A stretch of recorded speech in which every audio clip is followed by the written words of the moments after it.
చాలా మంది ఉన్నారు ఇక్కడ. దాదాపుగా కొన్ని లక్షల వేలని కూడా చెప్పలేము, లక్షల సంఖ్యలో అభిమానులు వచ్చిన సంగతి.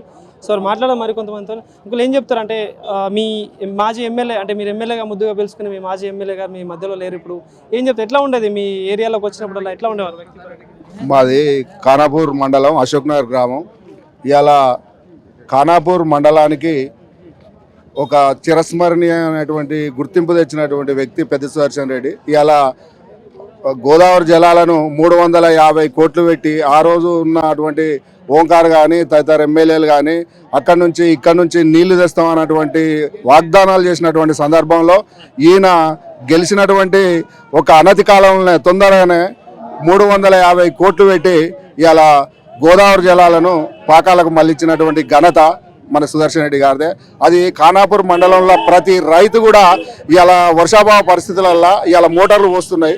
16 ఫీట్లు ఉన్న నీళ్లు రోజు ఆ మోటార్ల ద్వారా ఇవాళ రైతాంగం మరి ఫస్ట్కు విడుదల చేస్తారన్న క్రమంలో నీళ్లు ఇవాళ పంటలు పండించుకునేటువంటి పరిస్థితి ఇవాళ వచ్చింది అని అంటే ఆ సుదర్శన్ రెడ్డి చిరస్మరణీయంగా రైతుల యొక్క గుండెలల్లో నిలిచిపోతాడు. ఖానాపూర్ మండలానికి ముఖ్యంగా ఈరోజు యంత్రీకరణ పరికరాలు సందర్భంలో కూడా నర్సంపేటలో మార్కెట్లో పెట్టి సబ్సిడీల అనేక మందికి పైపులు మోటార్లు ఇచ్చినటువంటి ఘనత. కరోనా కాలంలో కూడా ఎవరు తిరిగినటువంటి సందర్భాలలో ఆయన ధైర్యంగా ముందుకొచ్చి ఆ కరోనా కాలంలో కూడా ముఖ్యంగా రోగులకు ధైర్యం చెప్పి వాళ్ళకు పనులు పలహారాలు అవి ఇచ్చి షెల్టర్ ఏర్పాటు చేసినటువంటి ఘనత సుదర్శన్ రెడ్డి గారిది. ఇవాళ మనం చూస్తాను మన అశోక్ నగర్ రోడ్లోనే ఇవాళ ఎంబీబీఎస్ కాలేజీ నర్సంపేటలో ఉన్నదా, అసలు నర్సంపేటకు వస్తుందా? ముఖ్యంగా పెద్ద పెద్ద మంత్రులు ఉన్నటువంటి వాళ్ళ ఏరియాలలో లేనటువంటి సందర్భాలలో ఒక నర్సంపేటకు ఎంబీబీఎస్ కాలేజీ ఇవాళ 50 మంది ఒక చదువుతాను అని అంటే అది సుదర్శన్ రెడ్డి వారికి అంతే. ఇవాళ రోడ్లు కానీ ఆ ఎంబీబీఎస్ కాలేజీకి ఇవాళ కింద కంకర రోడ్డుకు ఏదన్నా రోడ్డు పోయినటువంటి పరిస్థితులలో ఈ ప్రభుత్వం ఉన్నది.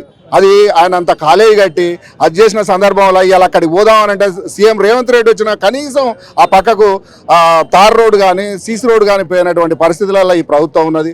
ఇవాళ వర్షాకాలంలో మనకు వర్షం అత్యధికంగా కురిసినటువంటి సందర్భాలలో నష్టపరిహారం అనగానే మనకు 10,000 రూపాయలు ఎకరానికి ఇచ్చినటువంటి ఘనత కూడా ఆయన ఉన్నప్పుడే జరిగింది. మొన్న అనేకమైనటువంటి సందర్భాలలో కూడా ఇంతవరకు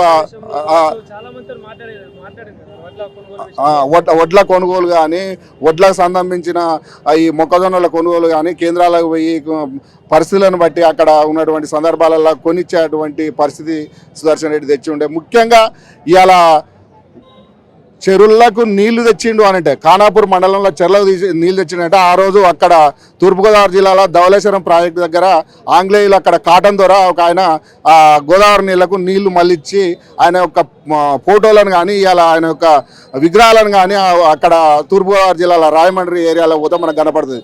అట్లాంటి ఊరికి కాదు వాడకు పెట్టుకునేటువంటి అంటే అంత శిరస్మరణీయమైనటువంటి గుర్తింపు తెచ్చినటువంటి వ్యక్తి ఇవాళ సుదర్శన్ రెడ్డి గారు.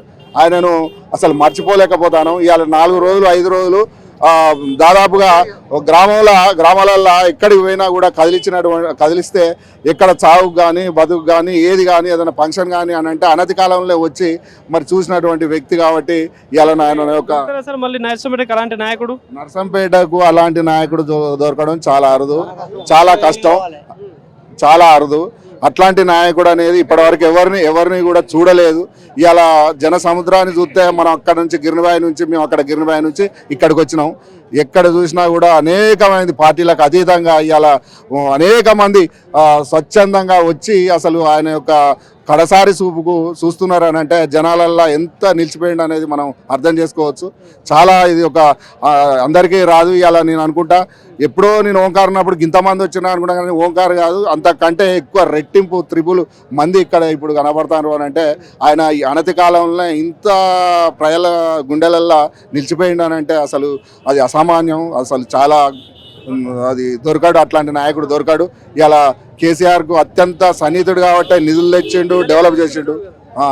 ఒక ఇవాళ కూడా ఒక సంవత్సరం పాటు కొద్దిగా ఆగి ఏం చెప్తారో డెవలప్ అని చెప్పి ఆగిన తప్ప మిగిలిన తర్వాత దీన్ని మన బిడ్డలు మనకు సంబంధించిన అటువంటి కార్యకర్తలు ఇదంతా మనం చూసుకోవాలని చెప్పి అని చూసినాం. మొన్న 4 రోజులు కూడా అక్కడ హాస్పిటల్ ఉన్నప్పుడు ఇక కోలుకుంటాడు కావచ్చు అని చెప్పి పార్టీలకు అతీతంగా దేవుళ్ళకు మొక్కినటువంటి సందర్భం. 100% ఖచ్చితంగా గెలిచేటోడే. దీనికి మన ఈ ప్రజలే నిదర్శనం.